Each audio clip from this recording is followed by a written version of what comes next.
This video is brought to you by NordVPN.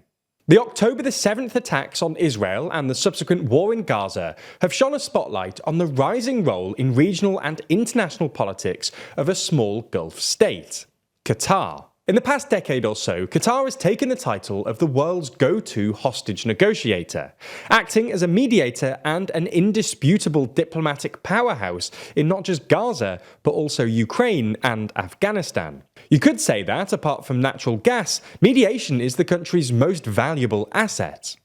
So in this video, we're going to take a look at how Qatar transformed its deep pockets into political power, to become arguably the next Middle East superpower. Before we start, if you haven't already, please consider subscribing and ringing the bell to stay in the loop and be notified when we release new videos. First, some context. Let's start with how Qatar got so rich so fast. For decades, the small, isolated peninsula was a marginalised state, sitting in the shadows of its more powerful oil-rich neighbours, Saudi Arabia and the UAE, and taking foreign policy cues from them. It was not until 1995, following a coup against his father, in which major transformations occurred under the Emir Hamad bin Khalifa Al Thani. That's when Qatar got rich, and it got rich fast. One of Hamad's first moves was to take advantage of the country's natural gas reserves in the North Field, which Qatar shares with Iran. After ramping up production, Qatar became one of the largest liquefied natural gas exporters in the world, after Russia and Iran. As a result, in the space of 15 years, Qatar's GDP skyrocketed, up from under 10 billion in 1995 to over 120 billion in 2010. Today, it has an estimated GDP of over $200 billion and a GDP per capita of $88,000, the ninth highest in the world. Over the last 15 years, Qatar built 14 liquefied natural gas plants in partnership with international oil companies, and signed off many long-term agreements to provide gas to countries all over the world. So that explains how Qatar became one of the wealthiest countries in the world. Qatar, as a Middle Eastern country that exports gas and oil, will undoubtedly be rich. Nonetheless, it's still one of the smallest countries in the Middle East, and it's definitely punching above its weight. So why is Qatar so geopolitically significant? Well, the way that we see it is that there's essentially two ways Qatar has managed to exert such powerful influence today: energy and diplomacy. Let's start with energy. Qatar has managed to take advantage of the war in Ukraine to maximise its natural gas exports. Prior to Russia's invasion of Ukraine in February 2022, EU countries received almost 40% of their gas from Russia, who has the largest natural gas reserves in the world. With the invasion, European countries were faced with a loss of supply from EU-imposed sanctions on Russia energy imports.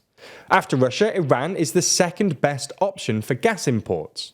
Some European countries, such as Italy, Greece and Spain, increased their imports of Iranian gas after the Joint Comprehensive Plan of Action nuclear deal was established between the US and Iran.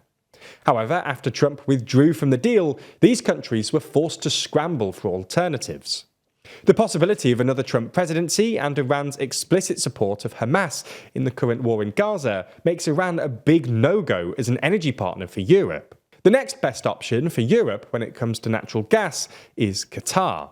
In reaction to these events, Qatar shifted its focus from supplying East Asian countries such as Japan and South Korea to European countries. Interestingly enough, Europe turned first to the US to boost its supplies. However, Qatar was more willing to do long-term deals and is closer, which reduces transportation costs. Germany, who used to be the biggest buyer of Russian gas, was the first to sign a deal for 15 years in 2021. A year later, Qatar's national energy company, Qatar Energy, signed off a series of mega contracts in quick succession. In October, it signed a 27-year deal with Shell in the Netherlands, running until 2050, and then made identical agreements with France's Total Energies and Italy's Eni. You get the point. Europe really needs natural gas, and without Russia or Iran, Europe is now essentially dependent on Qatar. This gives Qatar immense geopolitical power and leverage, especially with Europe and the West.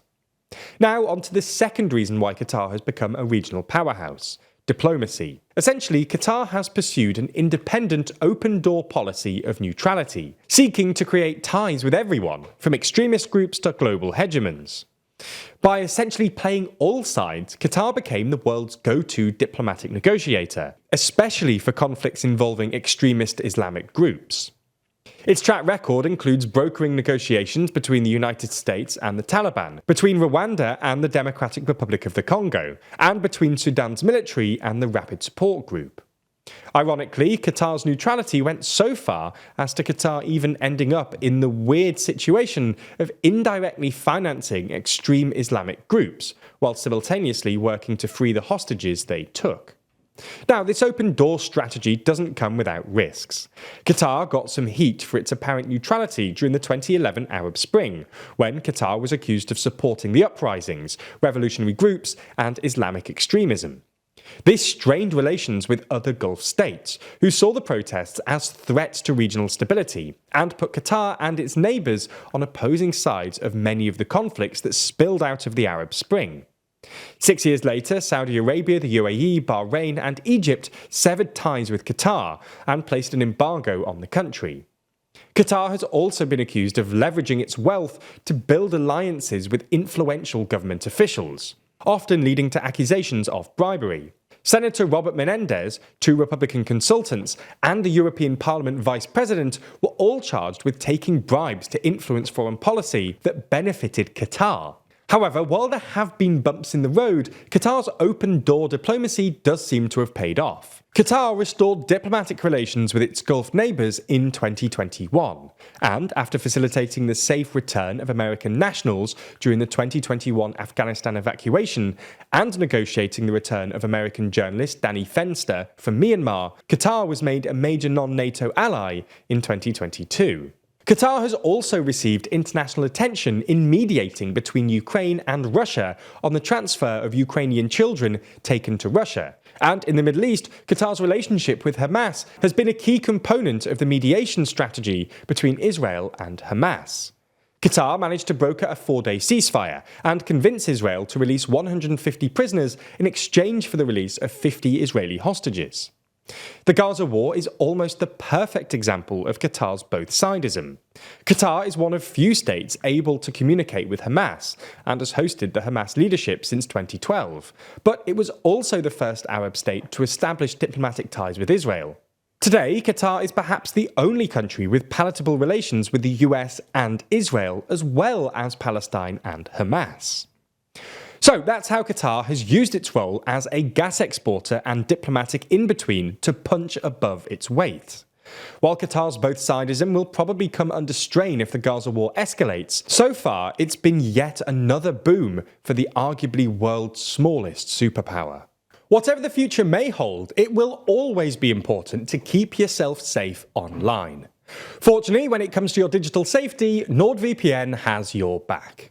It's an unfortunate reality that online scams and phishing attacks are on the rise, with us constantly bombarded by annoying notifications and emails that we forgot we even signed up to. It's easy to click the wrong link. One seemingly innocent link can compromise security and bring things crashing down. With the protection of NordVPN though, you can use their threat protection feature to identify potentially suspicious links. Even if you reached a suspicious website, NordVPN's data encryption tools would protect you and your data against a number of other attacks, such as malicious man-in-the-middle breaches. But if things do go wrong, NordVPN's dark web monitoring is always scanning for your compromised details across the entire internet, and can even notify you before you even notice anything's gone wrong.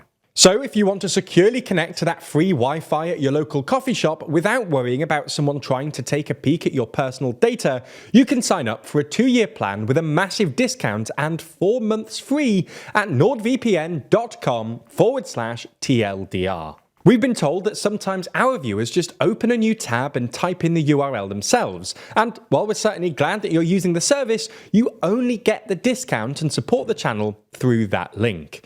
So if you wish to get the discount and support independent journalism further, make sure you sign up using our link. That's nordvpn.com/TLDR. Thanks for your support.